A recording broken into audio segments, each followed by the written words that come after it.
Dunamis AG Church presents Divine Touch. போதகர் S J. Jebaraja அவர்கள் கடந்த 30 ஆண்டுகளாக தேவனுடைய ஊழியத்தை செய்து வருகிறார். 1994 ஆண்டு முதல் கடந்த 21 வருடமாக திருவொற்றியூரில் ஏஜி சபையின் போதகராக இருந்து வருகிறார். தேவனுடைய வார்த்தையின் மேல் இருந்த வாஞ்சை நிமித்தம் தேவன் தம்முடைய வார்த்தையின் இரகசியத்தை வெளிப்படுத்தி போதகரை பயன்படுத்தி வருகிறார். சத்தியத்தை சத்தியமாக போதிக்கும் போதகர் ஜெபராஜா அவர்களை தேவன் இந்திய தேசத்திலும் மற்றும் உலகின் பல நாடுகளிலும் எடுத்து பயன்படுத்தி வருகிறார். சத்திய வசனத்தை போதிப்பதிலும் சபைகளை கிறிஸ்துவுக்குள் ஸ்திரப்படுத்துவதிலும் தேவன் போதகரை பயன்படுத்தி வருகிறார். இந்த தொலைக்காட்சி நிகழ்ச்சியை மற்றவர்களுக்கும் அறிமுகப்படுத்துங்கள்.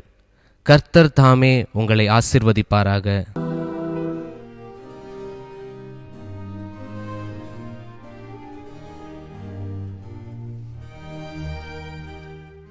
யாத்திராமத்தின் புத்தகம் 33 அதிகாரம் 14 வசனத்தை வாசிக்கலாம்.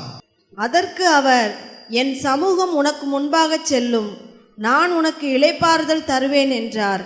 தேவன் தம்முடைய ஜனங்களுக்கு வாக்கு பண்ணினதான தேசத்திற்கு அவர்களை அழைத்து செல்லும் போது ஆண்டவர் இந்த வாக்கு தத்தத்தை கொடுக்கிறார். நான் உங்களுக்கு வாக்கு பண்ணின அந்த இடத்துக்கு நான் உங்களை கொண்டு போகிறேன், அதற்கு நான் உங்களுக்கு முன்பாக கடந்து செல்வேன் என்று ஆண்டவர் சொல்லுகிறார். நம்முடைய வாழ்க்கை பயணத்தில் எத்தனையோ இடையூறுகள், எத்தனையோ போராட்டங்கள், எத்தனையோ தடைகள், எத்தனையோ பிரச்சனைகள், இவைகளின் மத்தியிலே நாம் தடுமாறுகிறோம், தள்ளாடுகிறோம். இன்றைக்கு கேட்ட சாட்சியின்படி அநேக நேரத்தில் தற்கொலை செய்து கொள்ளலாமா என்று கூட நாம் பிரயாசப்படுகிறோம். ஆனால் ஆண்டவர் வாக்கு கொடுக்கிறார், உங்களை அழைத்த இடத்துக்கு நான் கொண்டு போய் சேர்ப்பதற்கு நானே உங்களுக்கு முன்பாக நான் கடந்து செல்வேன் என்று ஆண்டவர் சொல்லுகிறார். கரங்களை தட்டி கர்த்தருடைய நாமத்தை மகிமைப்படுத்துவோம். தேவ சமூகம் என்பது தேவனுடைய பிரசன்னம் ஆகும். அவர் சமூகம் முன் செல்லுகிறது என்றால் அவரே நமக்கு முன்பாக கடந்து செல்கிறார் என்றுதான் அர்த்தமாகும். எனவேதான் இஸ்ரவேல் ஜனங்களை பார்த்து ஆண்டவர் சொன்னார், என் சமூகம் உங்களுக்கு முன்பாக செல்லும் என்று ஆண்டவர் சொன்னார். உங்களுடைய வாழ்க்கையில், என்னுடைய வாழ்க்கையில் நாம் கடந்து செல்லும்போது சில நேரங்களிலே நாம் வேறு யாரையாவது நமக்கு முன்பாக கடந்து செல்ல நாம் அனுமதித்து விடுகிறோம். ஆனால் ஆண்டவர் சொல்கிறார், அழைத்த தெய்வம் நான், உங்களுடைய எதிர்காலத்தை குறித்த திட்டம் வைத்திருக்கிறவர் நான். இப்பொழுதெல்லாம் நான் காலையில் எழுந்த உடனே முழங்கால் போடிட்டு என் கையை தலையில் வச்சு, ஆண்டவரே என் மேலே இருக்கிற உங்களுடைய திட்டத்துக்காக ஸ்தோத்திரம், அது நிறைவேற என்னை ஒப்பு கொடுக்குறேன். ஒவ்வொரு நாளும் இப்பொழுது நான் அப்படித்தான் ஜெபித்து கொண்டிருக்கிறேன். ஏனென்றால் நம்முடைய வாழ்க்கையினுடைய பங்குதாரர் அல்ல, நம்முடைய வாழ்க்கையின் முதலாளி ஆண்டவர். படைத்தவர் அவர், மீட்டவர் அவர், இரத்தம் சிந்தி நம்மை ரட்சித்தவர் அவர். நம்மேல் 100% உரிமை அவருக்கு மட்டும்தான் உண்டு.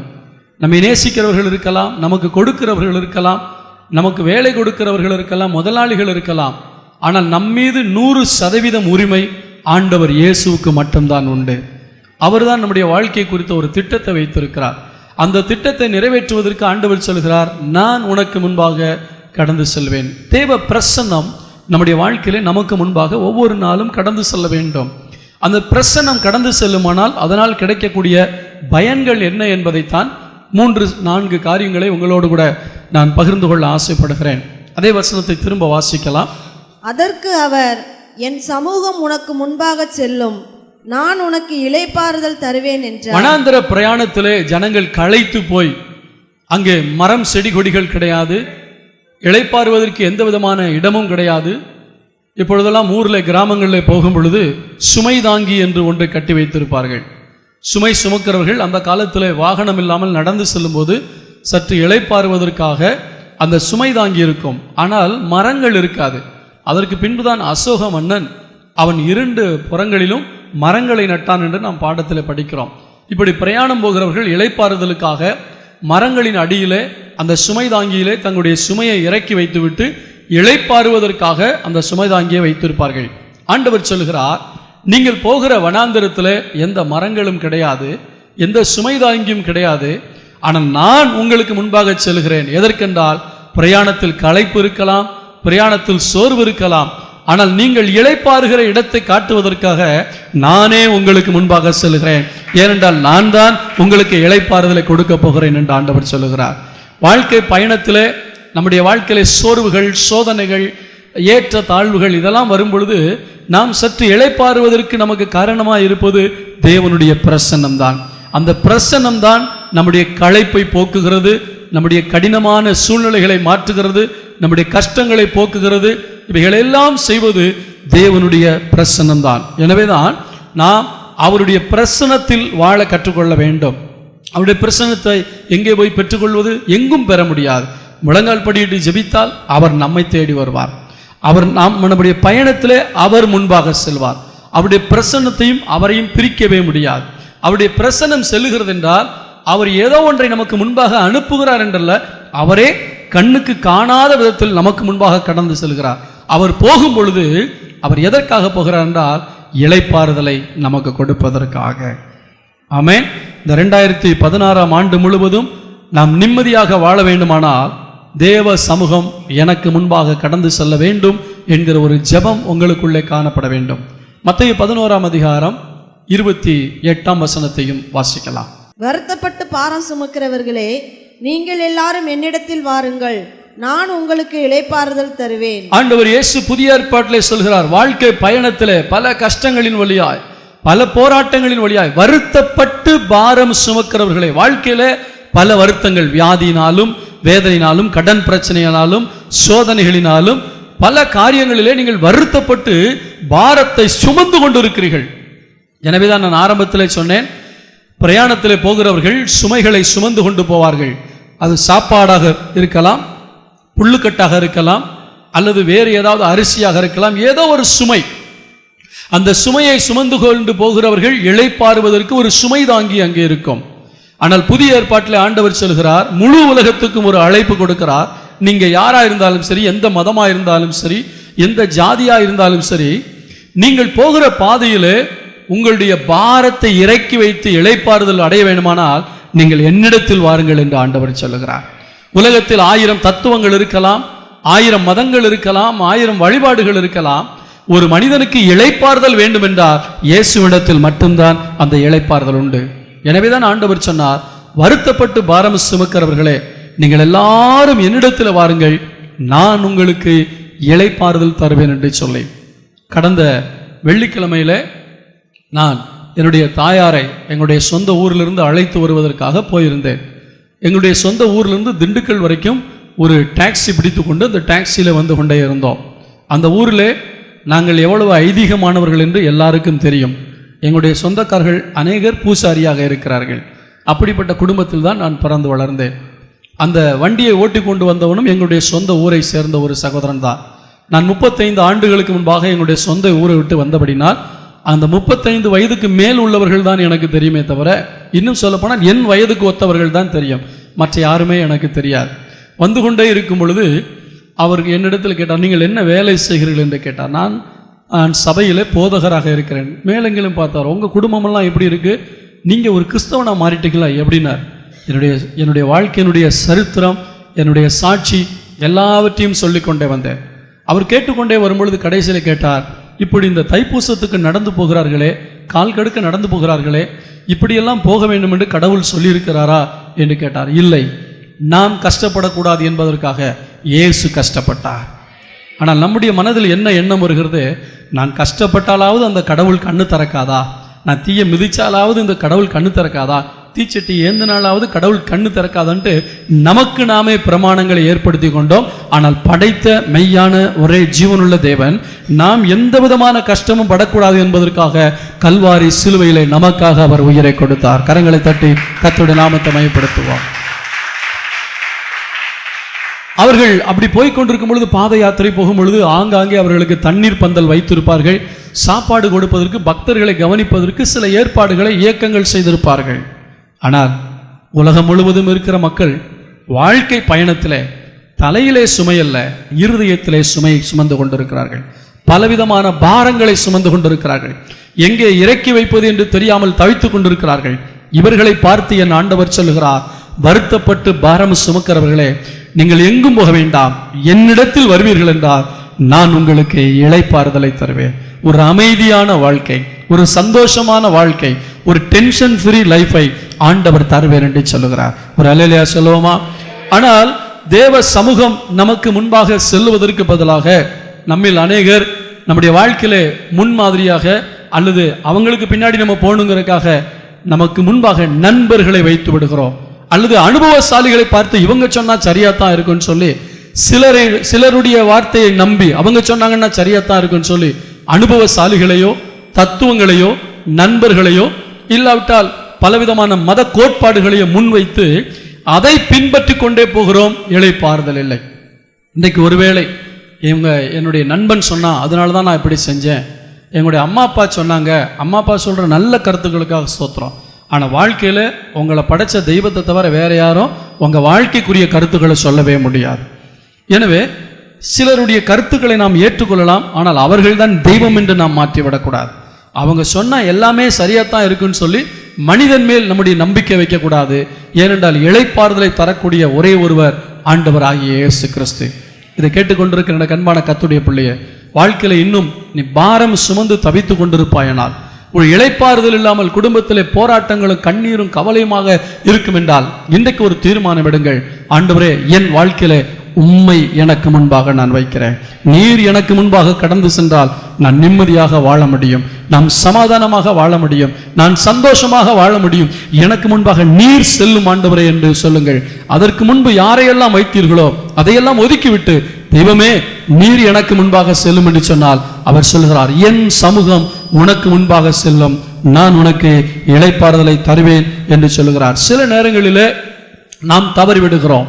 ஏனென்றால் ஆண்டவரை வைக்க வேண்டிய இடத்துல வேறு யாரையாவது வைத்து விடுகிறோம். அறிமுகமானவர்கள், அன்பானவர்கள், உதவி செய்தவர்கள் என்று யாராவது ஒருவரை, உங்களுடைய மேனேஜராக இருக்கலாம், அல்லது உங்களுடைய தாய் தகப்பனாக கூட இருக்கலாம், சொந்த பந்தமாக இருக்கலாம், மாமன் மச்சானா இருக்கலாம். எனவே யாரையும் வைத்து விடக்கூடாது, தேவனை மட்டும்தான் வைக்க வேண்டும். அப்பொழுதுதான் இளைப்பாறுதல் கிடைக்க ஆரம்பிக்கும். வேதத்திலே தேவனால் அழைக்கப்பட்ட மோசே கூட இந்த காரியத்திலே தவறிவிட்டார். எடுத்து வாசிக்கலாம். என்னாகமத்தின் புத்தகம் 10ஆம் அதிகாரம் 29 33 வரைக்கும் வாசிக்கலாம்.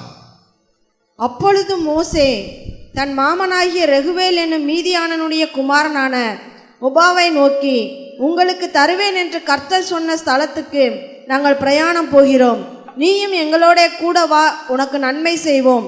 கர்த்தர் இஸ்ரவேலுக்கு நல்ல வாக்குத்தத்தம் பண்ணியிருக்கிறார் என்றான். அதற்கு அவன், நான் வரக்கூடாது, என் தேசத்துக்கும் என் இனத்தாரிடத்திற்கும் போக வேண்டும் என்றான். அப்பொழுது மோசே, நீ எங்களை விட்டு போக வேண்டாம், வனாந்தரத்திலே நாங்கள் பாளையமிறங்கும் இடங்களை நீ அறிந்திருக்கிறபடியினால் எங்களுக்கு கண்களைப் போல இருப்பாய். நீ எங்களோட கூட வந்தால் கர்த்தர் எங்களுக்கு செய்தருளும் நன்மையின்படியே உனக்கும் நன்மை செய்வோம் என்றான். அவர்கள் கர்த்தருடைய பர்வதத்தை விட்டு 3 நாள் பிரயாணம் போனார்கள். 3 நாள் பிரயாணத்திலும் கர்த்தருடைய உடன்படிக்கை பெட்டி அவர்களுக்கு இளைப்பாறும் ஸ்தலத்தை தேடி காட்டும்படிக்கு அவர்களுக்கு முன் சென்றது. ஆமென்.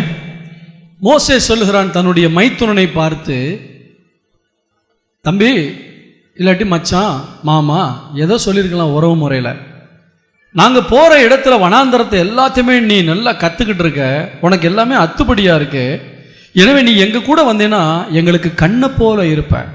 ஹலோ, அன்னைக்கு நேரத்தில் நம்ம பண்ணுற தவறு என்னது? கத்தர் தான் நமக்கு கண்ணா இருக்கிறார். அல்லையா சொல்லுவோமா? கத்தரை வைக்க வேண்டிய இடத்துல வேற யாரையாவது வச்சா அங்கே கத்தர் ஒரு பிரிவினையை தான் கொடுப்பார். வேதத்தில் சொல்லப்பட்டிருக்கிறது, நீ எங்களுக்கு முன்பாக நீ கடந்து சென்று இந்த வனாந்தரத்தில் நாங்கள் பாளையம் இறங்கும் இடத்தையெல்லாம் நீ அறிந்திருக்கிறபடியா எங்களுக்கு கண்களை போல இருப்பாய் என்று சொல்கிறான். அப்படி எங்க கூட வந்தா கத்தர் கொடுக்கிற நன்மையில நானும் உங்களுக்கு நன்மையை கொடுப்பேன் என்று அவன் சொல்லும் பொழுது, அவன் கூட வந்தானா இல்லையாங்கிற சப்ஜெக்ட் ஆண்டவர் மாத்துறாரு. அவர்கள் கத்தருடைய பர்வதத்தை விட்டு 3 நாள் பிரயாணம் போனார்கள். 3 நாள் பிரயாணத்திலும் கர்த்தருடைய உடன்படிக்கை பெட்டி அவர்களுக்கு இளைப்பாறும் ஸ்தலத்தை தேடி காட்டும்படி அவர்களுக்கு முன்பாக சென்றதே. மச்சனை உள்ள விடவே இல்லை ஆண்டவர். அல்லேலூயா சொல்லுவோமா? எவ்வளவு நெருங்கிய சொந்தமா இருந்தாலும் கர்த்தரை வைத்தால்தான் கர்த்தர் நமக்கு வழிகாட்டியாக முன்னாக வருவார். மற்றவர்களுக்கு தோத்திரம், நல்ல ஆலோசனைகளை கேட்கலாம், நல்ல அறிவுரைகளை கேட்கலாம்.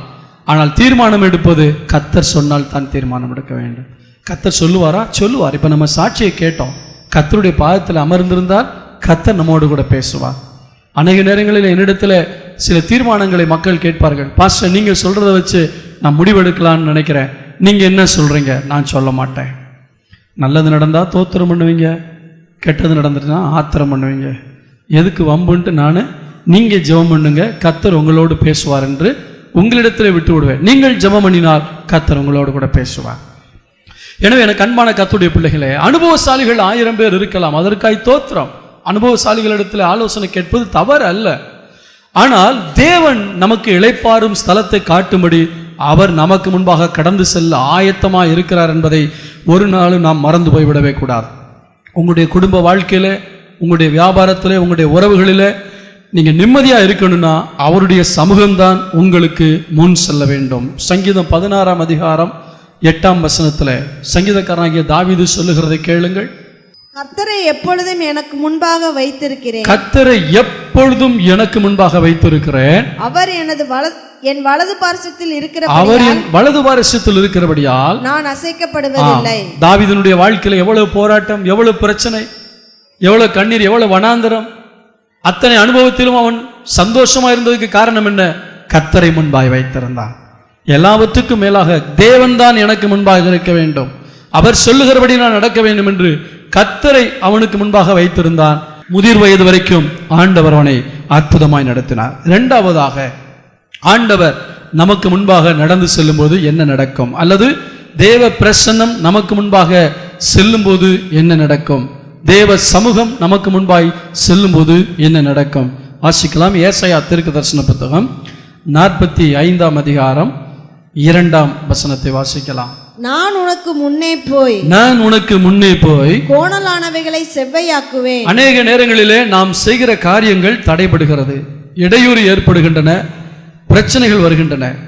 அவைகளை சீராக்குவதற்காகவே தேவன் நமக்கு முன்பாய் செல்கிறார். கோணல்களை செவ்வையாக்குவேன் என்றால், ஒரு ரோடு நேராய் போய் கொண்டிருக்கிற ரோடு கொஞ்சம் வளைந்து போகுமானால் அந்த இடத்தெல்லாம் ஆண்டவர் உடைச்சிட்டு ரோடை நேர போறாருன்னு அர்த்தம் இல்லை.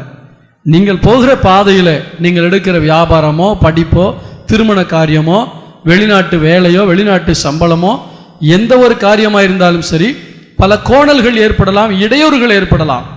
நீங்கள் செய்கிற காரியங்கள் வாய்க்கும்படி அதில் இருக்கிற இடரல்கள், இன்னல்கள், கோணல்கள் இதையெல்லாம் செவ்வையாக்குவதற்கு தான் கர்த்தர் உனக்கு முன்னாடி போறேன்னு சொல்றாரு.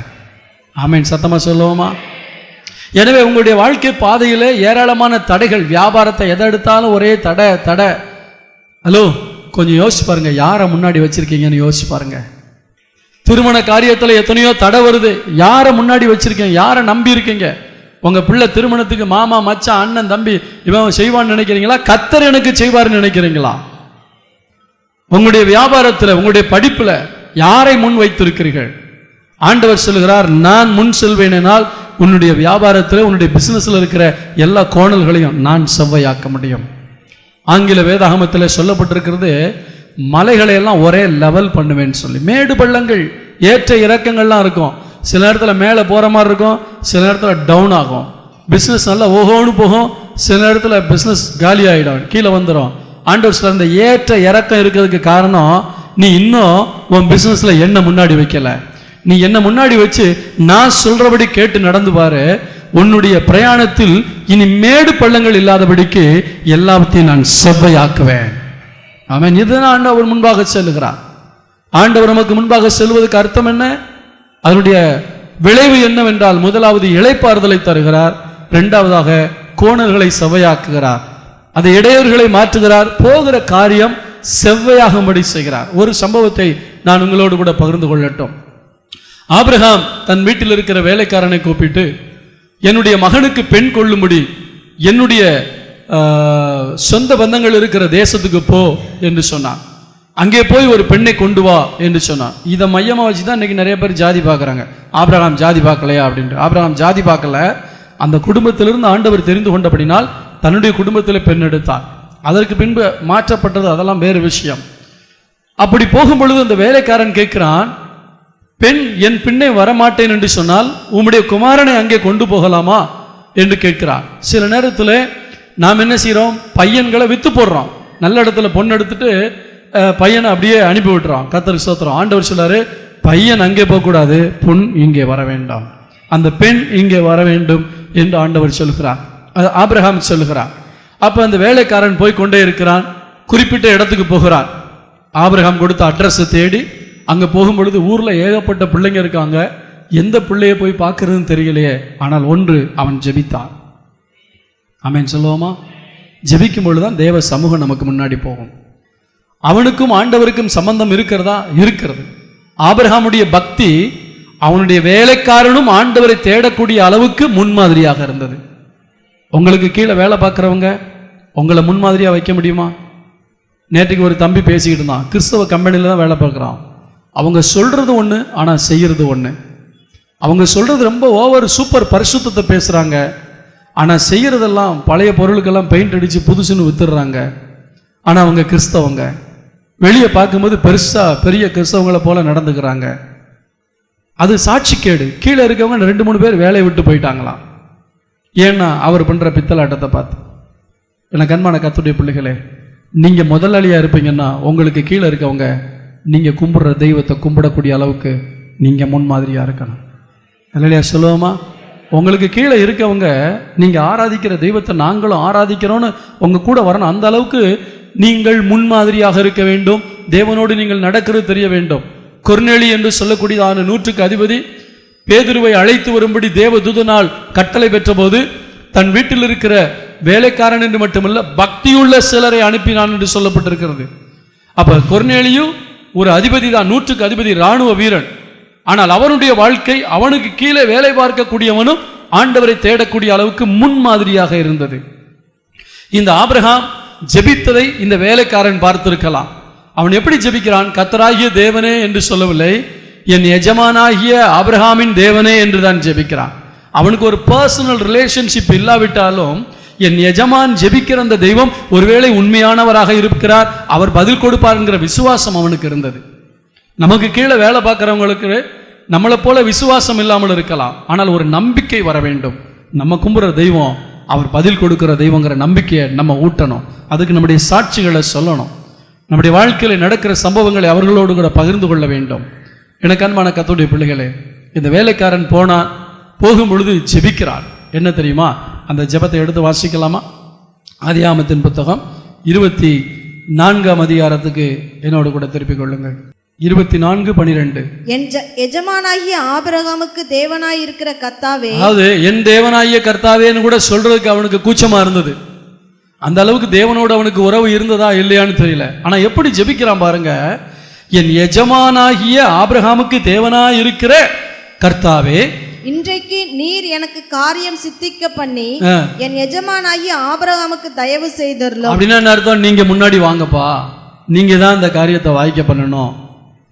நான் எனக்கு அறிவு, திறமை, அனுபவம் இருக்கலாம், ஆனா இந்த காரியத்துல நீங்க தான் எனக்கு முன்னாடி போகணும்.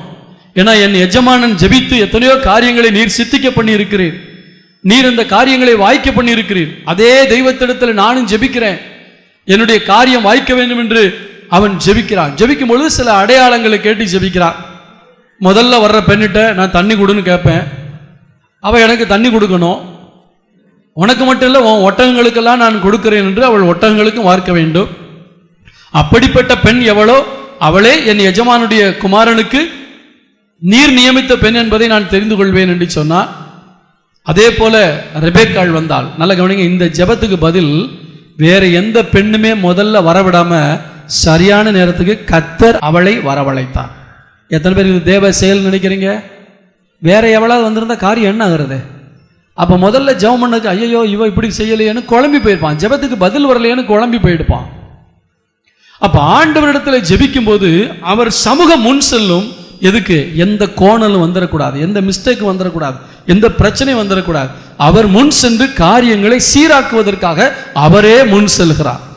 இப்ப கடைசியில் அந்த பெண்ணிட்ட தண்ணி கேட்ட உடனே முதல்ல நீ யார் மகள்னு அவன் கேட்கல, தான் பண்ண ஜெபத்தின்படி நடக்கணும்னு எதிர்பார்த்தான். கர்த்தர் அந்த ஜெபத்தின்படியே பதில் கொடுத்தார். தேவ பிள்ளையே, நீ கர்த்தரிடத்துல எவ்வளவு வெகுளித்தனமாக உன்னை அர்ப்பணித்து கள்ளங்கபடு இல்லாமல் வெகுளித்தனமாய் ஜெபிக்கிறாயோ, ஒரு வார்த்தை ஜாலம் இருக்க வேண்டாம், அடுக்கு மொழி வேண்டாம், நீ வசனத்தை சொல்லி ஜெபிக்கக்கூடிய அந்த திறமையெல்லாம் உனக்கு இல்லாமல் இருக்கலாம். மனம் திறந்து நீ பேசுவாயானால் உன் கள்ளம் கபடம் இல்லாத ஜெபத்துக்கு கர்த்தர் பதில் கொடுக்க வல்லவராயிருக்கிறார். வேற ஒன்றும் கேட்கல. என் எஜமானாகிய ஆபிரகாமுக்கு தேவனாய் இருக்கிற கர்த்தாவே, நீர் என் எஜமானுக்கு தயவு செய்தரும் நீர் காரியத்தை சித்திக்க பண்ணும். என்னன்னா, நான் முதல்ல போவேன், முதல்ல வர்ற பெண்ணிட்ட தண்ணி கேட்பேன், அவ எனக்கும் கொடுக்கணும், என் ஒட்டகத்துக்கு கொடுக்கணும். அப்படி செஞ்சுட்டானா அவ தான் நீர் நியமித்த பெண். ஆண்டவர் பார்த்தாரு, என் மேல இவ்வளவு நம்பிக்கை வச்சிருக்கானே, நான் தான் முன்னாடி போகணும்னு என்ன மாட்டி விட்டானே. பார்த்தாரு, மற்ற பெண்கள் எல்லாம் லேட் பண்ண வச்சுட்டார். ஒரு அலையிலே சொல்லுவோமா, வேற எல்லாரும் வீட்டை விட்டு பெறப்பட்டு இருந்தா கூட ஆண்டவர் சொல்லிருப்பாரு, கொஞ்சம் லேட்டா போலாமே, ஒரு 5 நிமிஷம் கழிச்சு போலாமேன்னு சொல்லியிருப்பாரு. இந்த ரெபேக்கால மட்டும் சீக்கிரம் போ சீக்கிரம் போ சீக்கிரம் போன்னு சொல்லியிருப்பாரு. யாருக்கு தெரியும், நடந்திருக்கலாம். இவ குடத்தை எடுத்துட்டு ஒய்யாரமா பாட்டு பாடிட்டு வர்றா, வேற யாருமே கூட கிடையாது. 2 பேர் வந்திருந்தா கூட இவனுக்கு சந்தேகம் வந்திருக்கும். ஹலோ கவனிங்க, ஒரு வாலிப பெண் தனியா தண்ணி எடுக்க போவாளா? எப்பவுமே கோஷ்டியா தான் போவாங்க. ஆனா இன்றைக்கு இவள் தனியாக வந்திருக்கிறாள். எல்லாம் தேவ செயல். ஒரு அலையிலே சொல்லுவோமா, இயற்கைக்கு மாறாக கூட கர்த்தர் நடத்தி இருக்கலாம். அவள் வருகிறாள், பாட்டு பாடிட்டு வந்தாளா, எப்படி வந்தாலும் தெரியாது. அங்கே ஏற்கனவே நிறைய ஒட்டகங்கள், 10 ஒட்டகம். அந்த ஒட்டகத்தில் அவன் இருக்கான். நான் நினைக்கிறேன் கீழே இறங்கி நின்று தண்ணி கேட்கறதுக்கு ரெடியாக இருந்திருப்பான். கேட்ட உடனே மறு பேச்சு பேசாம குடியும் என்று அவனுக்கு வார்த்து விட்டு, உன் ஒட்டகங்களுக்கும் நான் கொடுக்கிறேன் என்று அவளே தானாக முன் வந்து எல்லா ஒட்டகங்களும் அவனுக்கு பிரமித்து போறான். பாருங்க, 21ஆம் வசனத்தை வாசிங்க. அந்த மனிதன் அவளை குறித்து ஆச்சரியப்பட்டு கர்த்தர் தன் பிரயாணத்தை வாய்க்க பண்ணினாரோ இல்லையோ என்று அறியும் பொருட்டு மௌனமாயிருந்தான். வாயடைச்சு போயிட்டான். சொல்லுங்க பார்க்கலாம், வாயடைச்சு போயிட்டான். ஐயோ, நான் ஜெபம் பண்ண மாதிரியே கர்த்தர் எனக்கு பதில் கொடுக்கிறாரு. கரங்களை தட்டி கர்த்தருடைய நாமத்தை மகிமைப்படுத்துமா. மனம் திறந்து உள்ளத்தின் ஆழத்திலிருந்து நீ 2 வார்த்தை ஜெபம் பண்ணா கூட கர்த்தர் அப்படியே பதில் கொடுக்கறதே எப்படின்னா இருக்கு. ஆனா ஜெபம் பண்ணினா தான் கர்த்தருடைய சமூகம் முன்னாடி போகும். நீ வீட்டில் உட்காந்து தூங்கி எழுந்திரிச்சு காலையில் எழுந்திரிச்சு ஆண்டவரே நான் ஆசீர்வதின்னு சொல்லி 2 வார்த்தை சொல்லிட்டு வேலைக்கு போனீங்கன்னா சமூகம் போகாது, பிசாசு தான் போவான். ஆக்சிடென்ட் நடக்கும், அங்கே நடக்கும், நஷ்டம், வருமானம் இல்லை, ஒரே பிரச்சனை, அது இது, கோவம், டென்ஷன். ஏன்னா மேம்படியாக முன்னாடி போகிறான், நம்முடைய ஆசீர்வாதத்தை கெடுக்கிறதுக்கு அவன் முன்னாடி போய்கிட்டு இருப்பான். ஆனால் வீட்டிலிருந்து பெறப்படுறதுக்கு முன்னாடியே தெய்வ பிள்ளைகள் கிறிஸ்தவங்களுக்கு நல்ல ஜெபம் பண்ணிட்டு போகிற பழக்கம் வரணும். கிறிஸ்தவ குடும்பத்தில் பிறந்தேன் என்று சொல்லுகிற சகோதரனே சகோதரியே, காலையில எழுந்து ஆண்டவரே இந்த நாள் முழுவதும் எனக்கு முன்பாக நீர் கடந்து செல்ல வேண்டும் என்று சொல்லக்கூடிய அனுபவம் உண்டா? இன்றைக்கு தீர்மானம் எடுங்க. செய்தி ஆசீர்வாதமான செய்தி. அந்த ஆசீர்வாதம் நிறைவேறுவதற்கு நான் ஜெபிக்க வேண்டியது அவசியமா இருக்கிறது. அவன் வாயடைச்சு போயிட்டான். நான் கேட்ட ஜெபத்தின்படியே கர்த்தர் பதில் கொடுக்கிறாரே என்று அவன் காத்திருந்தான். அதுக்கப்புறம் நிறைய எடுத்து கொடுக்குறான். காதணி கழுத்தில் போடுறதுக்கு எல்லாம் கூட, நீ யாருடைய மகள்னு கேட்டமே கரெக்டாக பெத்துவேலின் மகள் சொல்லிட்டான். இவனுக்கு இன்னும் சந்தோஷம். நல்ல கவனிங்க, ஜெபம் பண்ணும்போது குழப்பமாக தான் இருக்கும், ஆனால் கர்த்தர் பதில் கொடுக்கும்போது ரொம்ப சந்தோஷமா இருக்கும், ஆச்சரியமா இருக்கும். லேலுயா, ஆச்சரியமா இருக்கும். ஜெபம் பண்ணும்போது கிடைக்குமா கிடைக்காதா அப்படிதான் இருக்கும், ஆனால் கர்த்தர் பதில் கொடுக்கும்போது ஆச்சரியமாக இருக்கும். பாருங்க, 26ஆம் வசனத்திலிருந்து வாசிங்க. அப்பொழுது அந்த மனிதன் தலை குனிந்து கர்த்தரை பணிந்து கொண்டு, என் எஜமானாகி ஆபிரகாமின் தேவனாயிருக்கிற கர்த்தருக்கு ஸ்தோத்திரம், அவர் தம்முடைய கிருபையையும் தம்முடைய உண்மையையும் என் எஜமானை விட்டு நீக்கவில்லை. நான் பிரயாணம் பண்ணி வருகையில் கர்த்தர் என் எஜமானுடைய சகோதரர் வீட்டுக்கு என்னை அழைத்து கொண்டு வந்தார். கரங்களை தட்டி கர்த்தருடைய நாமத்தை மகிமைப்படுத்துவோமா. அர்த்தமுள்ள ஜெபத்துக்கு எப்பவுமே அற்புதமான பதிலை தேவன் கொடுக்க வல்லவராக இருக்கிறார். இதுதான் அவருடைய சமூகம் முன் செல்லும்னா எல்லா கோணல்களும் என்ன செய்வார்? செவ்வையாக்குகிற தேவனாக இருக்கிறார். உங்களுடைய வாழ்க்கை பயணத்தில் ஆண்டவரை முன் செல்ல அனுமதியுங்கள், இளைப்பாறுதலை தருவார். வருத்தப்பட்டு பாரம் சுமக்கிறவர்களே, நீங்கள் எல்லாரும் என்னிடத்தில் வாருங்கள், நான் உங்களுக்கு இளைப்பாறுதல் தருவேன் என்று சொன்ன தெய்வம் இளைப்பாறுதலை தருவார். 2வதாக, அவர் முன் செல்லும் பொழுது கோணல்களை செவ்வையாக்குவார். தொடர்ந்து சில காரியங்களை நாம் பார்க்க போகிறோம். எடுத்து வாசிங்கள். அதே ஏசாயா 45ஆம் அதிகாரம் 4ஆம் வசனத்தை வாசிக்கலாம். அதாவது ஆண்டவர் நமக்கு முன்பாக செல்லும் போது கோணல்களை செவ்வையாக்குவது மட்டுமல்ல, அடுத்து சில காரியங்களை தேவன் செய்கிறாராம். பாருங்கள். வெண்கல கதவுகளை உடைத்து இருப்பு தாழ்பால்களை முறித்து அந்தகாரத்தில் இருக்கிற பொக்கிஷங்கள், அதாவது உங்க கண்ணுக்கு தெரியாத பொக்கிஷங்களையும் ஒளிப்பிடத்தில் இருக்கிற புதையல்களையும், உங்க கண்ணுக்கு மறைந்திருக்கிற புதையல்களையும் உனக்கு கொடுப்பேன். ஆமென். சத்தமா சொல்லுவோமா. உங்களுடைய எதிர்காலத்திலே நீங்களே அறியாதிருக்கிற ஆசீர்வாதங்கள், உங்களுக்கு புரியாதிருக்கிற ஆசீர்வாதங்கள் தடைபட்டிருக்கலாம், அடைக்கப்பட்டிருக்கலாம், கதவால் பூட்டப்பட்டிருக்கலாம். ஆனால் கர்த்தர் உங்களுக்கு கொடுக்க நினைக்கும்படியாக அவர் முன் செல்வாரானால் எந்த வெண்கல கதவு போட்டிருந்தாலும் அந்த வெண்கல கதவை உடைக்க என் தேவன் வல்லவராக இருக்கிறார். எந்த இரும்பு தாழ்பாலா இருந்தாலும் அந்த இருப்பு தாழ்பாலை முறிக்க என் தேவன் வல்லவராக இருக்கிறார். நீ கஷ்டப்பட்டு தட்டி தட்டி திறக்காத அநேக கதவுகள் கர்த்தர் உனக்கு முன்பாக போகும்படி நீ அனுமதிப்பாயானால் கர்த்தர் உடைத்து காட்டுவார், நொறுக்கி காட்டுவார். ஆமென். அவர் எதற்காக முன் செல்கிறார்? உன்னுடைய ஆசீர்வாதத்தை நீ பெற்றுக்கொள்ள முடியாமல், அதாவது கர்த்தர் உனக்கு வைத்திருக்கிற நியமித்திருக்கிற ஆசீர்வாதத்தை அடைய முடியாமல் சில நேரம் அந்த ஆசீர்வாதங்கள் இருப்பு தாழ்பால்களினாலும் வெண்கல கதவுகளினாலும் பூட்டப்பட்டிருக்கலாம். உன்னுடைய ஞானத்தினாலும் திறமையினாலும் உன்னுடைய தைரியத்தினாலும் பலத்தினாலும் உடைக்க முடியாததை கர்த்தர் முன் செல்லும்படி அனுமதிப்பீர்கள் என்றால் அவர் உடைத்து அதை எடுத்து கையில கொடுக்க வல்லவராயிருக்கிறார். ஆமென் சொல்லுவோமா? இரும்பும் வெண்கலமும் கடின தன்மையை குறிக்கிறது. தேவன் நமக்கு முன் செல்வாரானால், தேவ சமூகம் நமக்கு முன் செல்லுமானால் அவரால் உடைக்கவும் முடியும், அவரால் தகர்க்கவும் முடியும். ஆமென் சொல்லுவோமா? அல்லேலூயா. கர்த்தருக்கு ஸ்தோத்திரம். அன்பான கர்த்தருடைய பிள்ளைகளே, சில நேரத்தில் நம்மளால எதிர்க்க முடியாத அதிகார வர்க்கத்தில் உள்ளவர்களோ அல்லது அரசியல்வாதிகளோ நம்முடைய ஆசீர்வாதத்துக்கு தடையா இருக்கலாம். அவங்ககிட்ட நீங்க சண்டை போட முடியுமா? அதிகார வர்க்கங்கள், பணபலம் இருக்கலாம், படைபலம் இருக்கலாம், அரசாங்க அதிகாரிகள் உன்னுடைய ஆசீர்வாதத்தை நீ பெற்றுக்கொள்ள முடியாதபடி உனக்கு மேல் இருக்கிற அதிகாரிகள் வெண்கல கதவு போல இருக்கலாம், இருப்பு தாழ்போல் போல இருக்கலாம். சில அரசியல்வாதிகள் உங்களுடைய இடத்தையோ உங்களுடைய சொத்தையோ நீங்கள் அடைய முடியாதபடி குறுக்கீடாக நின்று கொண்டு என்ன தாண்டி நீ வந்துருவியா என்று நினைக்கலாம். ஆனால் கர்த்தரை முன் செல்லும்படி அனுமதித்து பாருங்கள். எந்த அதிகாரங்களும் எந்த அரசியல் பலமும் உங்களை ஒன்றும் செய்ய முடியாதபடிக்கு அந்த வெண்கல கதவுகளை உடைப்பார், அந்த இருப்பு தாழ்பாடுகளை கர்த்தர் முறிக்க வல்லவராயிருக்கிறார். ஏனென்றால் கர்த்தர் உங்களுக்கு முன்பாக கடந்து செல்ல வேண்டும். அவர் உங்களுக்கு முன்பாக கடந்து செல்லும் பொழுது அவர் உடைப்பார். கர்த்தருக்கு ஸ்தோத்திரம். ஆனால் சிலர் என்ன தவறு செய்கிறார்கள்? எடுத்து வாசிங்கள். நீதிமொழிகளின் புத்தகம் 29ஆம் அதிகாரம் 26ஆம் வசனத்தை வாசிக்கலாம். ஆளுகை செய்கிறவனுடைய முக தரிசனத்தை தேடுகிறவர்கள் அநேகர், ஆனாலும் அவனவனுடைய நியாயம் கர்த்தராலே தீரும். அநேகர் தங்களுடைய காரியம் வாய்க்க வேண்டும் என்று அரசியல்வாதிகளை போய் பார்க்கிறார்கள், அரசாங்க அதிகாரிகளுக்கு லஞ்சம் கொடுக்கிறார்கள். இவர்களுக்கு நாம் பணம் கொடுத்தால் நம்முடைய காரியம் நடக்கும், இவர்களுக்கு கொஞ்சம் பணத்தை கையில காமிச்சிட்டோம்னா காரியம் நடக்கும் என்று ஆளுகை செய்கிறவர்களுடைய முக தரிசனத்தை தேடுகிறார்கள். ஆண்டவர் சொல்கிறார், நீ ஆளுகை செய்கிறவருடைய முக தரிசனத்தை தேடாதே, அவனவனுடைய காரியத்தை வாய்க்க பண்ணுவது நான் என்று சொல்லுகிறார். இன்னைக்கு எத்தனை அரசியல்வாதிகளை பார்த்தோம், எத்தனை அதிகாரிகளை பார்த்தோம், காரியம் நடக்கலையே நீ வெந்து போய் வந்து உட்கார்ந்து இருக்கலாம். இன்றைக்கு கர்த்தர் உனக்கு முன்பாய் கடந்து செல்லும்படி நீ அவரிடத்தில் ஜெபிப்பாயானா அவர் எளிதாக உடைத்து அற்புதமாக உனக்கு பொக்கிஷங்களையும் புதையல்களையும் கொடுக்க தேவன் வல்லவராயிருக்கிறார். நாம் கண்ட ஆசீர்வாதங்கள் கொஞ்சம் தான், ஆனால் நாம் காணாமல் இருக்கிற எத்தனையோ ஆசீர்வாதங்கள் உண்டு. ஆமீன் சொல்லுவோமா? அல்லேலூயா. கர்த்தருக்கு ஸ்தோத்திரம் உண்டாவதாக. நாம் காணாத எவ்வளவு ஆசீர்வாதங்கள், எவ்வளவு திட்டங்களை தேவன் நமக்கு வைத்திருக்கிறார். ஏன் இன்னும் நமக்கு கிடைக்கவில்லை? நம்முடைய சுய பலத்தில் இடித்து இடித்து பார்க்கிறோம், தோள்பட்டை தான் வலிக்கிறது. ஆண்டவரை முன் செல்லும்படியாய் அனுமதியுங்கள். அவர் நின்றாலே, அவருடைய பிரசன்னம் வந்தாலே போதும், கதவுகள் உடைய ஆரம்பிக்கும். எடுத்து வாசித்து பாருங்கள். சங்கீதம் 97ஆம் அதிகாரம் 5ஆம் வசனத்தை வாசிக்கலாம். கர்த்தரின் பிரசன்னத்தினால் பர்வதங்கள் மெழுகு போல உருகிற்று. ஆமென் சொல்லுவோமா? சத்தமா சொல்லுவோமா? என்ன கவனிங்க, கர்த்தருடைய பிரசன்னத்தினால் பர்வதங்கள் மெழுகு போல. பர்வதங்கள் என்று சொன்னால் மலைகள். மலைகள் எவ்வளவு வெயில் அடிச்சாலும் எவ்வளவு அக்கினியை தூக்கி அதில் போட்டாலும் பாறைகள் ஒரு நாளும் உருகவே உருகாது.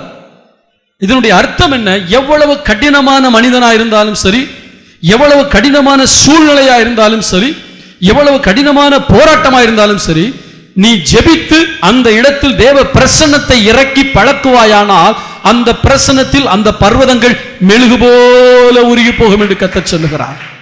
அப்ப எல்லாவற்றுக்கும் காரணம் என்ன? என் தேவனுடைய சமூகம் அல்லது தேவனுடைய பிரசன்னம். நான் ஜெபித்து ஜெபித்து ஜெபித்து தேவ பிரசன்னத்தை கொண்டு வர வேண்டும். ஊழியம் செய்கிற தேவ பிள்ளைகளுக்கு சொல்லுகிறேன், நீங்கள் ஊழியம் செய்ய போகும் பொழுது கர்த்தருக்கு ஸ்தோத்திரம், சில ஏரியாக்கள் அடைக்கப்பட்ட கதவுகளாக இருக்கலாம். சில ஏரியாக்குள்ள நம்மளை விடமாட்டேன் என்று சொல்லலாம். ஆரம்ப நாட்களிலே இந்த ராமநாதபுரம் பகுதியிலே சண்டே ஸ்கூல் நடத்தும் பொழுதெல்லாம் விரட்டி விடுவார்கள். பல முறை விரட்டப்பட்டிருக்கிறார்கள் நம்முடைய சகோதரர்கள். கடினமான இடம்தான். ஆனால் ஜெபித்து ஜெபித்து சிஸ்டர் அந்த ஏரியாவை விடாம முயற்சி பண்ணிக்கிட்டே இருந்தாங்க. இன்னைக்கு 5-6 குடும்பங்கள் அங்கிருந்து வரும்படியாக கர்த்தர் உதவி செய்திருக்கிறார்.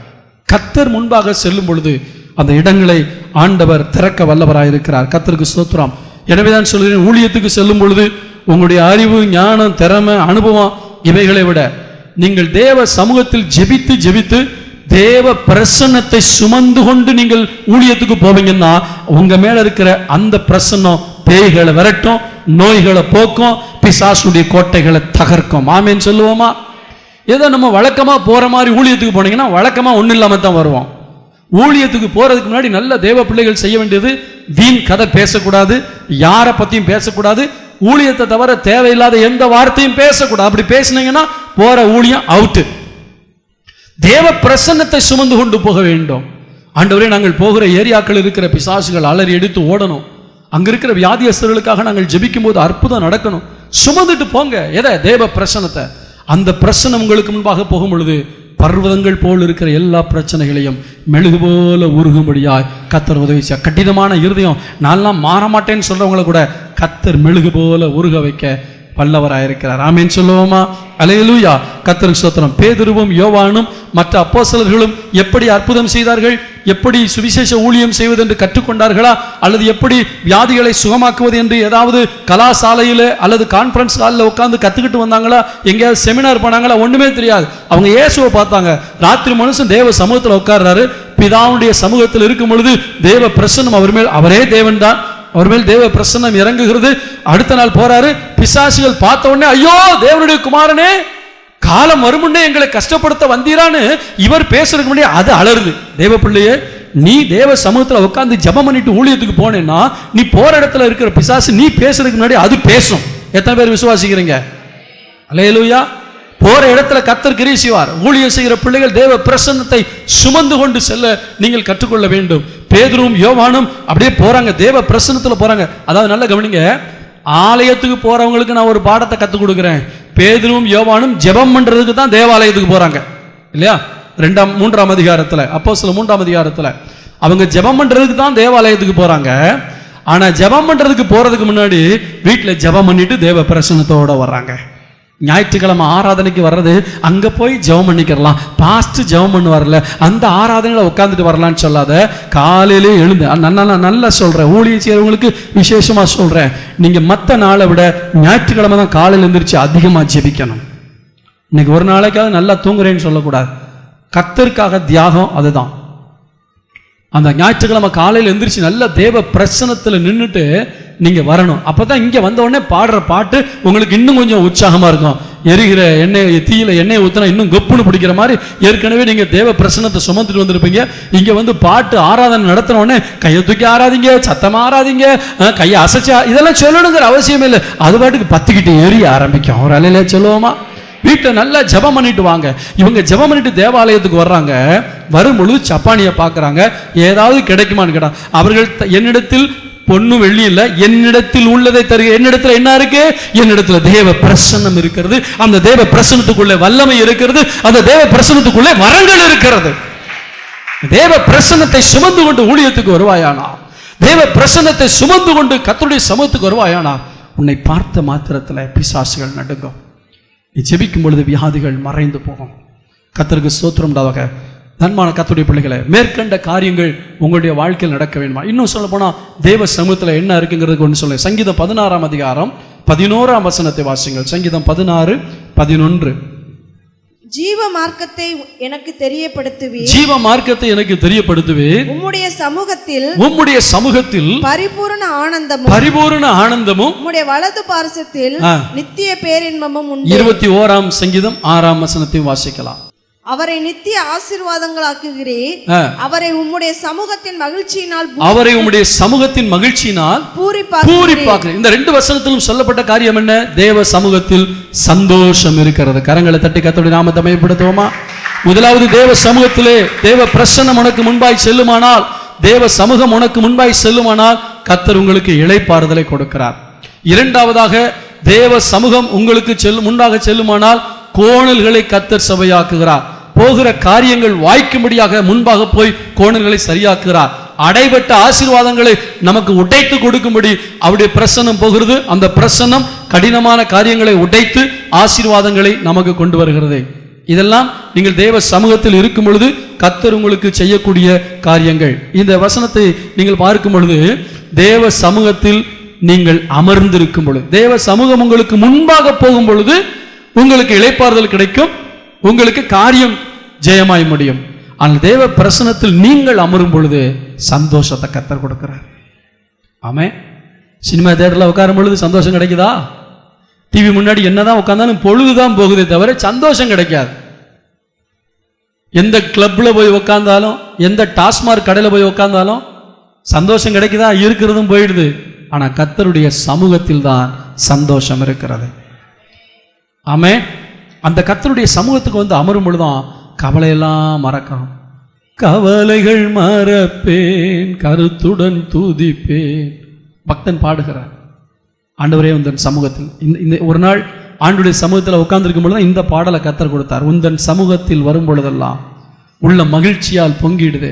உந்தன் பிரசன்னத்தில் நுழையும் பொழுதெல்லாம் சொல்லுங்க, என்ன ஆவியில் விடுதலை அடைகிறேன். கட்டுகளோடு, பாரத்தோடு, போராட்டத்தோடு இருக்கும் பொழுது அவருடைய சமூகத்துக்குள்ள வரும்பொழுது ஒரு சந்தோஷத்தை கொடுக்குறாரு.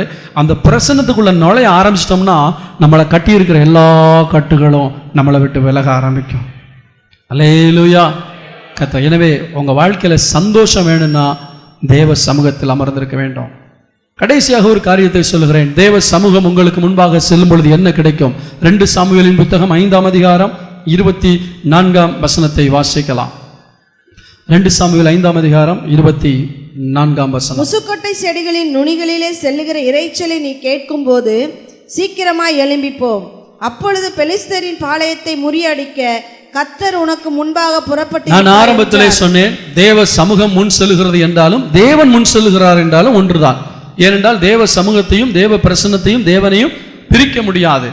இப்பொழுது தாவீதை பார்த்து சொல்கிறார், பெலிஸ்தர்கள் உன்னை எதிர்க்கும்படி வருகிறார்கள், உன் எதிரி உன்னை ஜெயிக்கும்படியாக வருகிறார்கள், அல்லது உன்னை தோற்கடிக்கும்படியாக எதிரிகள் வருகிறார்கள். நீ என்ன செய்ய வேண்டும்? முசுக்கொட்டை செடியின் நுனியிலே அதனுடைய இரைச்சலை கேட்கும்போது நீ போ. ஏனென்றால் அந்த எதிரிகளை உன் கையில ஒப்பு கொடுப்பதற்கு கர்த்தர் உனக்கு முன்பாக புறப்பட்டிருப்பார். அவர் போற அந்த ஸ்பீட்ல தான் அந்த முசுக்கொட்டை செடியெல்லாம் என்ன செய்யுது? அசைய ஆரம்பிக்குது. அன்பான தேவ பிள்ளையே, உங்க வாழ்க்கையில சத்ருவை ஜெயிக்க வேண்டுமானால், உங்களுடைய வாழ்க்கையில ஒரு வெற்றி வேண்டுமானால் தேவ சமூகம் உங்களுக்கு முன்பாய் கடந்து செல்ல வேண்டும். எடுத்த காரியம் நமக்கு 3 எதிரி தான். யாரு? எங்க மாமா, என் பக்கத்து வீட்டுக்காரன், என் மச்சான். அவனா? சொல்லுங்க. நம்ம எதிரி யாரு? 3 எதிரி. உலகம், மாமிசம், பிசாஸ். உலகத்தை நீ ஜெயிக்க வேண்டுமானால் உலகத்துக்குள்ள நீ கடந்து போகும் பொழுதெல்லாம் தேவன் உனக்கு முன்பாய் கடந்து போய் கொண்டே இருக்க வேண்டும். இந்த மாம்ச இச்சைகளை நீ ஜெயிக்க வேண்டுமானால் உன் மாம்சத்தில் தேவ பிரசன்னம் தங்கி இருக்க வேண்டும். பிசாசை ஜெயிக்க வேண்டுமானால் நீ எப்பொழுதும் ஜெபித்து ஜெபித்து தேவ பிரசன்னத்தில் நிறைந்திருக்க வேண்டும். இந்த 3ஐயும் ஜெயிக்கணும்னா தேவ பிரசன்னம் தான் வழி. ஆண்டவர் சொல்றாரு, நான் உனக்கு முன்னாடி போறேன், நான் சண்டை போடுவேன்னு சொல்ல, உன் கையில ஒப்பு கொடுக்கறதுக்கு நான் போறேன், ஆனா சண்டை போட வேண்டியது நீ தான். அப்ப சொல்றாரு, என்ன நீ ஜெபம் பண்ணேனா நான் முன்னாடி போறேன். அதுக்கு முன்னாடி ஜெபம் பண்ணானா இல்லையா? வாசிக்க. அதுக்கு முன்னாடி ஒரு 2 வருஷத்துக்கு முன்னாடி தாவீது கர்த்தரிடத்துல போய் தாவீது கர்த்தரிடத்தில் விசாரித்ததற்கு கர்த்தரிடத்தில் அதான் ஜெபம் பண்றான். விசாரித்தல் என்னது? ஜெபம் பண்ற. கர்த்தர்ட்ட போய் ஜெபம் பண்றான், தேவ பிரசன்னத்துக்கு போகிறான். நான் பெலிஸ்தரை பின்தொடரலாமா, அவர்களை முறியடிப்பேனா? அதுக்கு தான் பதில் சொல்றாரு, இப்ப போகாத, நான் உனக்கு முன்னாடி போறேன், அப்புறம் நீ வந்தா தான் உனக்கு வெற்றி கிடைக்கும். கரங்களை தட்டி கர்த்தருடைய நாமத்தை மகிமைப்படுத்துவோம். உங்க வாழ்க்கையில வெற்றி உள்ள ஒரு வாழ்க்கை வாழணுமா? பாவத்துல விழுந்து விழுந்து எழுந்திருக்கிற சகோதரனே, சகோதரியே, உன்னுடைய வாழ்க்கையில் ஒவ்வொரு பாவம் என்பது பலருக்கும் வித்தியாசப்படலாம். சின்ன பாவம் பெரிய பாவம்னா கிடையாது. கர்த்தருடைய பார்வையில் பாவம்னா நான் அவ்வளவு பெரிய பாவம் பண்ணல, ஒரு சின்ன பாவம் தான். கர்த்தருடைய பார்வையில் பாவம் பாவம் தான். எந்த பாவத்தை நீ ஜெயிக்க முடியாமல் இருக்கிறாயோ, உன் வாழ்க்கையில எப்பொழுதும் தேவ பிரசன்னத்துக்குள்ளே உன்னை மறைத்து கொள்ள நீ கற்றுக்கொள்வாயானால் அந்த பிரசன்னம் உனக்கு முன்பாய் கடந்து செல்லும் பொழுது இந்த உலகத்தை ஜெயிக்கவும், மாம்சத்தை ஜெயிக்கவும், பிசாசை ஜெயிக்கவும் கர்த்தர் உன்னை சத்துவம் உள்ளவனாய் மாற்றுகிறார். 2 கொரிந்தியரின் புத்தகம் 2ஆம் அதிகாரம் 14ஆம் வசனத்தை வாசிக்கலாம்.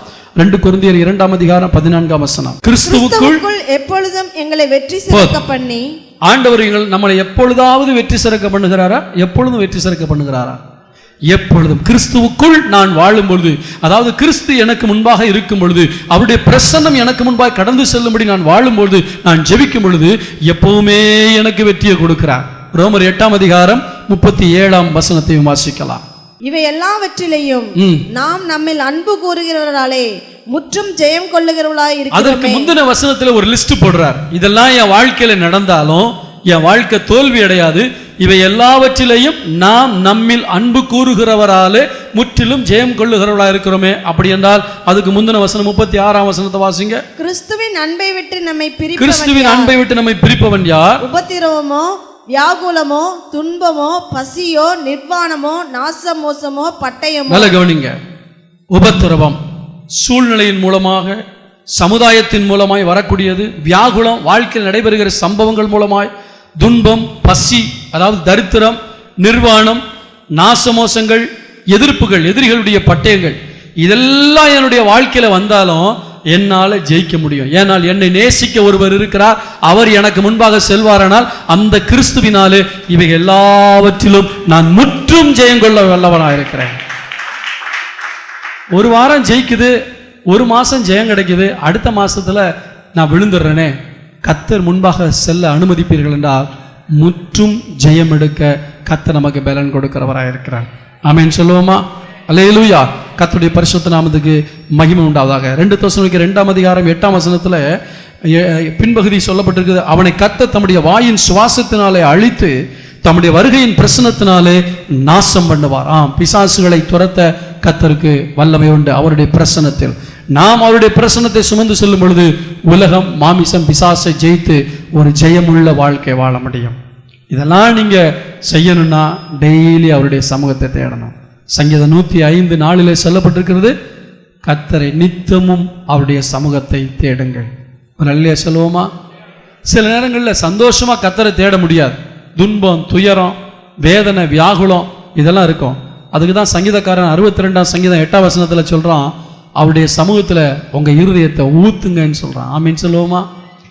அவருடைய சமூகத்துல உங்க இருதயத்தை ஊற்றி விடுங்கள். சில நேரம் ஜெபிக்க முடியாது, சில நேரம் உள்ளத்துல இருக்க பாரத்தெல்லாம் கொட்டி தீத்துரு ஆண்டவர்கிட்ட. அந்த பிரச்சனை ஒன்றை விட்டு போகாது. சத்தமா இல்லையே சொல்லுவோமா? இன்னைக்கு அடுத்தவங்களுக்காக அழுது ஜெபிக்கணும், அப்படி ஜெபிக்க முடியாட்டா தோல்வி. இன்னும் அது தோல்வி இல்லை. உன்னால அழுது ஜெபிக்க முடியல, அடுத்தவங்களுக்காக பாரப்பட்டு ஜெபிக்க முடியல, ஓம் பிரச்சனையை கத்தட்ட போய் ஒப்பாரி வச்சாவது அழுது. எப்படியாவது அவருடைய சமூகத்துக்கு போகாம இருக்கக்கூடாது. அவருடைய சமூகத்தில் போய் நீ ஜெபிக்கும் பொழுது அந்த சமூகம் உன்னோடு கூட இருக்கும்.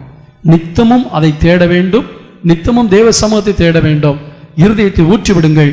84ஆம் சங்கீதம் 4ஆம் வசனத்துல, உம்முடைய வீட்டிலே வாசமாய் இருக்கிறவர்கள் பாக்கியவான்கள், அவர்கள் எப்பொழுதும் உம்மை துதித்து கொண்டே இருப்பார்கள். ஆமென். தேவ சமூகம் உங்களோட இருக்குன்னா ஒரே வழி என்னது? எப்பவுமே ஸ்தோத்திரம் பண்ணணும். சொல்லுங்க பார்க்கலாம். எப்பவும் ஸ்தோத்திரம் பண்ணிட்டே இருக்கணும். ஏன்னா ஸ்தோத்திர பலியிடுகிறவன் என்னை மகிமைப்படுத்துகிறான்னு ஆண்டவர் சொன்னார். ஸ்தோத்திரம் சொல்லிக்கிட்டே இருங்க, கர்த்தருடைய மகிமை உங்க மேல தங்கி இருக்கும், அவருடைய பிரசனம் உங்களோடு கூட இருக்கும். கர்த்தருக்கு ஸ்தோத்திரம் உண்டாதாக. கடைசியாக ஒரு காரியத்தை சொல்கிறேன், கர்த்தருக்கு ஸ்தோத்திரம் உண்டாதாக. ஆரோனுடைய கோல் உலர்ந்த கோலாய் இருந்தது. ஆண்டவர் அவனை தெரிந்து கொண்டார் என்பதற்கு அடையாளமாக 12 கோத்திரத்திலும் இருக்கிற 12 பேருடைய கோல்களை வாங்கி தேவ சமூகத்தில் வை என்று சொன்னார். எல்லா கோல்களையும் வைத்தார்கள். ஆனால் தேவ சமூகத்தை விட்டு வெளியே எடுக்கும்போது எல்லா கோல்களும் உலர்ந்து போய்தான் இருந்தது. ஆனால் இவனுடைய கோல் மட்டும்தான் துளிர்க்க ஆரம்பித்தது. வறண்டு போன உன் வாழ்க்கையை செழிக்க வைப்பது தேவ சமூகம்தான்.